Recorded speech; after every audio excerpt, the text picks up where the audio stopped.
नाशिक विधान परिषदेच्या निवडणुकीच्या पार्श्वभूमीवरती महायुतीने एक वेगळी रणनीती आखली आहे आणि थोड्याच वेळात विधान परिषदेचे मतदार हे ठाण्याच्या दिशेने निघणार आहेत।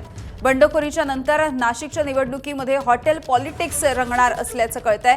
सगळ्या मतदारांना ठाण्याच्या दिशेने घेऊन निघणार आहेत आणि महायुतीच्या नेत्यांना मतविभाजनाची धाकधूक आहे, त्यामुळे ही सहल नेत असल्याची चर्चा आहे।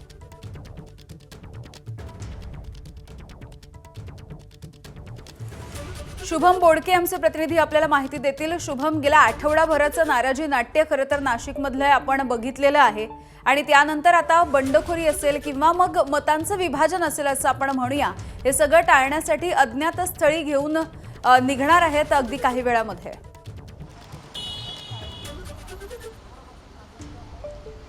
यावेळी नक्कीच आपण जर बघितलं तर नाशिक विधान परिषद निवडणुकीमध्ये जे दोन बंडखोर त्या ठिकाणी उमेदवार होते, प्रसाद हिरे आणि त्या ठिकाणी गोकुळ गीते यांनी निवडणुकीतून माघार घेतली असली तरी देखील मतविभाजन होऊ नये यासाठी महायुतीची रणनीती तर ही ठरल्याचं आपल्याला पाहायला मिळतंय। नाशिकमधल्या याच हॉटेलमधून या 3 वाहनांतून जे मतदार आहेत, जे नगरसेवक आहे महायुतीचे, त्या नगरसेवकांना घेऊन महायुतीचे नेते हे ठाण्याच्या दिशेने थोड्याच वेळात निघणार आहेत। आपण जर बघितलं तर काल मध्यरात्रीपर्यंत महायुतीचे जे प्रमुख नेते आहेत, मंत्री आहेत, त्यांनी या ठिकाणी बैठक घेतलेली होती। ज्या समन्वय समितीने या ठिकाणी या बैठकीमध्ये एक निर्णय केलेला होता की कोणतंही मतविभाजन होऊ नये, त्या ठिकाणी गाफील राहू नये, यासाठी खरं तर या सगळ्या मतदारांना घेऊन जो सहलीचा निर्णय आहे तो करण्यात आलेला होता। त्यामुळे आपण जर बघितलं तर या ठिकाणी या 3 व्हॅन आहे या ठिकाणी लागलेल्या आहेत आणि यातून थोड्याच वेळात हे मतदार या ठिकाणाहून ठाण्याच्या दिशेने रवाना होणार आहेत। आपण जर बघितलं तर काही प्रमाणामध्ये काही नगरसेवक या हॉटेलमध्ये देखील या ठिकाणी येण्यास सुरुवात झालेली आहे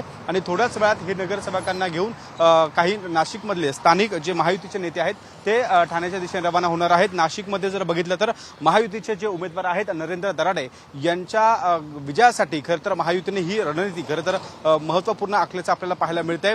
अपक्ष असलेले जे गोकुळ गीते आहेत त्यांनी प्रचार थांबवलेला आहे, पाठिंबा जो अधिकृत आहे तो दिलेला नाही, त्यामुळे कुठेतरी गाफील राहता कामा नये आणि एकूणच या सगळ्या निवडणुकीमध्ये मतविभाजन होऊ नये यासाठी खरं तर ही सगळी खबरदारी घेतली जाते।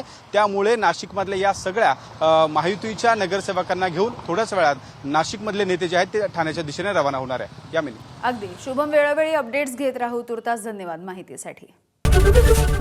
एबीपी माझा, उघडा डोळे बघा नीट।